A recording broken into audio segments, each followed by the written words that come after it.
Ladies and gentlemen, the situation we're in right now has gotten much worse than even I have imagined, and things are actually looking pretty bad right now. And in today's video, I'm going to go over the news and facts and data that proves this, that shows exactly what's happening in the markets, that shows exactly what's happening in the economy, shows exactly what the central banks are doing and what they're doing wrong, and what may be coming ahead, because people are fear the worst may be yet to come. So what exactly does this mean for you and me, and how can we prepare? Let's not waste any time. Let's get straight into it. All right, first things first, we need to have a look what's been happening in the markets the past week. We can see here the S&P 500 is down around 2.5%. The Nasdaq high-flying tech sector is down about 3.5%. So we're definitely seen some weakness in the stock market this week, and I'll tell you exactly why later in the video. But it seems like the markets don't seem to have any kind of direction at the moment, going up one day and then down the next. But look what's happening with the DXY, the US dollar index. Look at this, everyone. The DXY has gone from 89 in May 2021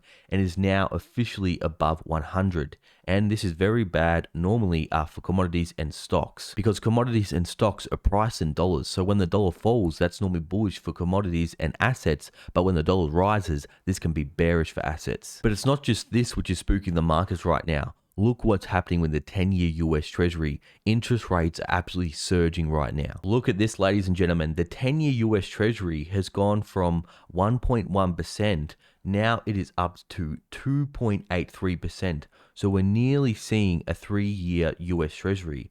And what I'll start to get really worried about in the markets is, look what happened in 2018 when we saw, a bear market and the stock market fell about 20%. The 10-year Treasury hit 3.16%. And like I've been warning about in my previous videos, I'll only be really worried for the markets if it goes above 3.5%.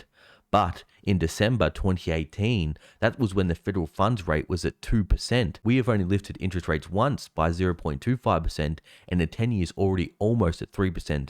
So that tells me bond investors thinking that interest rates are going to actually go much higher than the Federal Reserve says. And I'll also get into later in the video how the Federal Reserve has actually broken the markets. Now, also something people have been worried about, and the economy and economists, has been the price of oil. Now, recently it hit a high of around $139 per barrel, but then fell below 100. But look what's happening to oil now. We can see here it keeps falling below 100, but every time it falls below 100, it keeps getting brought up and it keeps going higher. So we did just dip below around the 89 level and is now rising again to $111. And the reason why we have to watch the price of oil, because this leads to higher inflation for transportation, for energy costs, but also for food costs, with a lot of farmers using diesel to create the food supply, and also the truckers to transport that food. Now, Bitcoin has also had a bit of weakness the past 5 days as well, down 5.4%. So what exactly is causing all this volatility in the markets? That's the question we all want to know. And we also need to know if it's going to get better. So is this the right buying opportunity, or are things going to get worse? We may have better buying opportunities later down the road. Let's dig a bit deeper. Now, just recently, the latest inflation figures have come out. And to be honest, I needed a couple days just to digest this data, because people, it is actually much, much worse than we all imagined. And I don't think the average American really understands the kind of situation we're in and how bad it is right now, because they don't teach economics in school. They don't really even seem to care about, teaching maths in school anymore. People don't really understand how powerful compound interest can be to earn it.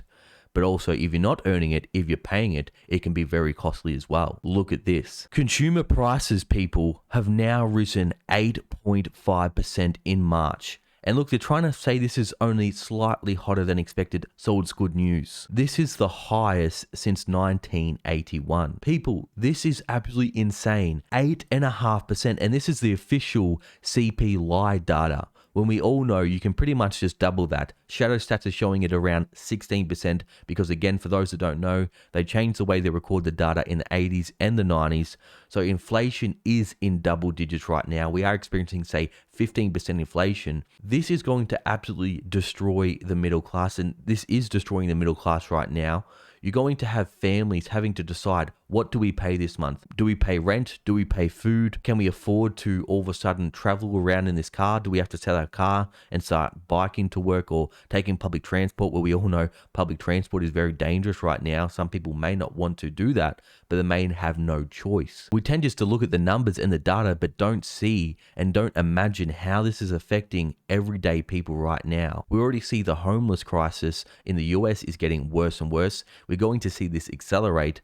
We're already seeing, people plunge into energy poverty where they can't afford to pay their energy bills.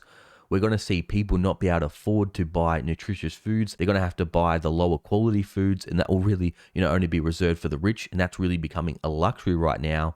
And even, for example, used cars. Used cars are going up 40-50% a year, and even car ownership is becoming a dream like home ownership. But you know what's the worst of all this? We've got 8.5% inflation, 4 times the Federal Reserve's mandate, and what have they done? A measly 0.25% interest rate hike. This is a complete joke, people, and it's really starting to pee me off. They're continuing to say, look, we're not sure, if this inflation is going to be here to stay. We're not sure if it's time to get aggressive. No, we're not behind the curve. What a complete joke. They're massively behind the curve. They should have lifted interest rates a year ago. They should have got aggressive 6 months ago. Now inflation is out of control. It is destroying the middle class. They are robbing your purchasing power. They're stealing your money. They're taxing you through inflation to keep the bubble going and to also bail out the US government to try to inflate away the debt, because there's no way the US government can pay their debt back. But of course, they're not going to be held accountable for this big policy mistake that they've done. And look at this, real worker earnings fell by another 0.8%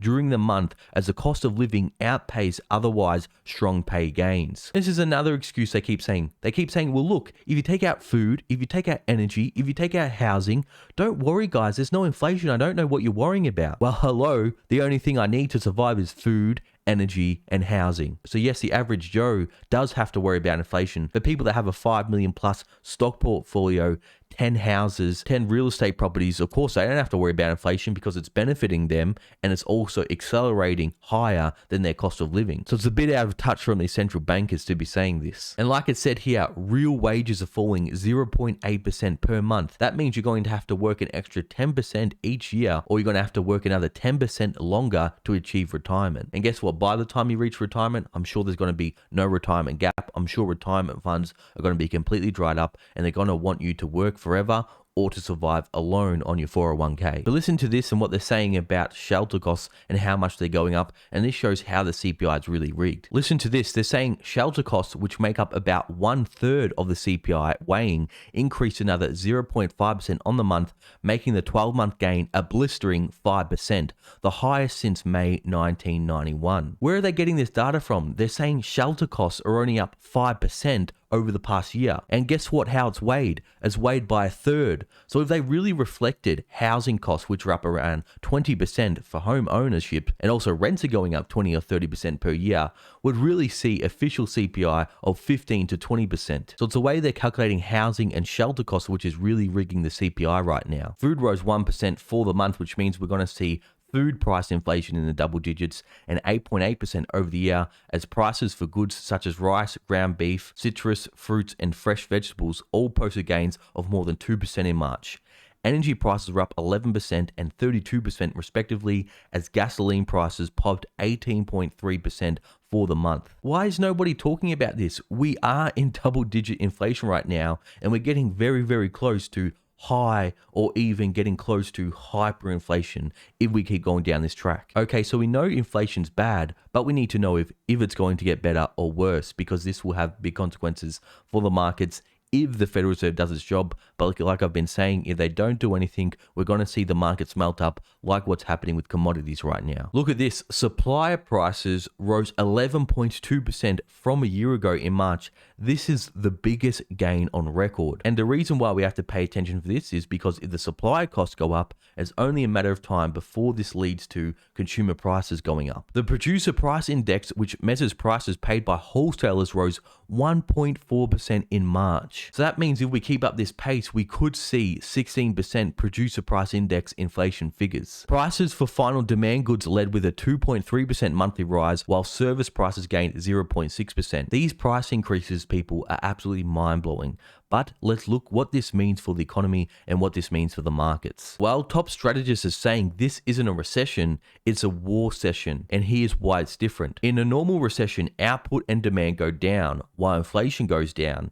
In this sort of recession, a war session, you actually have output which falls at the same time as cost and inflation rise. This is kind of like what happened in the 1970 stagflationary period, where we had high unemployment, weak economic growth, and high inflation. Because what's causing this inflation right now is, well, we've had this latest conflict in Russia and Ukraine, which has added to it.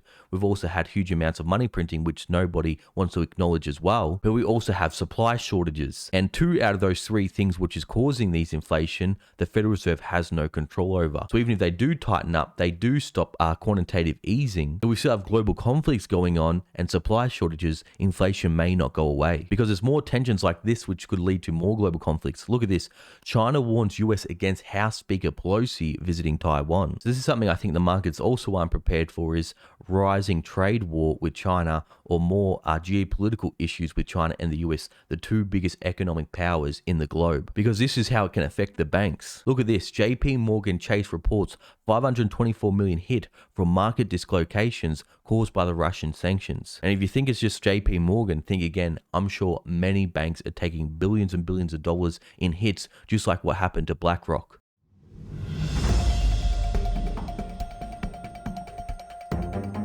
Now, first things first, like I've been telling you to do, go and get some food if you don't have extra food storage right now, because costs are going to keep rising up, especially if there's going to be shortages, which Biden has warned about. Also look around your house and track what your other daily essentials are and stock up on them as well. Because people, if you can save 15 or 20% by buying it now, that could outpace the stock market or even cryptocurrency returns over the next year. And that's a risk-free guaranteed return. Second, don't even think about investing in the markets if you've got high interest debt of above 6%. So if I was you, it's not financial advice, but I'd pay that off first before you even start thinking about investing. Now, okay, if you've already done those two things and you've got some extra cash around and you want to protect your purchasing power, this is what I'm doing right now. Not financial advice. This is just some thoughts and opinions I have. Now, there's two scenarios that could play out because there's no guarantees in the markets and macroeconomics. There's only probabilities. The first scenario, the Federal Reserve does what it says it's going to do. It starts doing 50 basis point interest rate hikes. It hikes interest rates to, say, 3.5%, 4%. Well, I think the markets would continue to fall.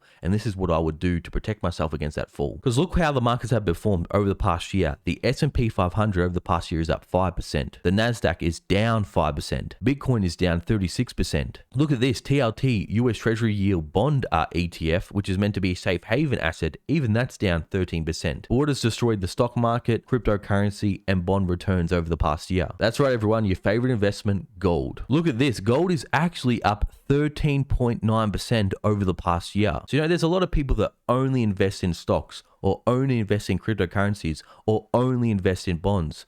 People, you need to be open to all asset classes and not go all in on one asset class, because there's something called a wealth cycle where there may be other assets that outperform in other parts of the cycle compared to other assets. And right now, with high inflation, with stagflationary risks, with recession risks, people are flocking to a safe haven asset like gold. So a lot of people bag gold to say the returns are no good, but what we can see here is absolutely outperformed every other asset class over the past year. Now, here's the thing. You don't want to FOMO in to the top, and you don't want to buy at the wrong time in the cycle. So what I think, if we do enter a stagflation recession and we have more geopolitical issues, gold may continue to outperform. But here's the second scenario.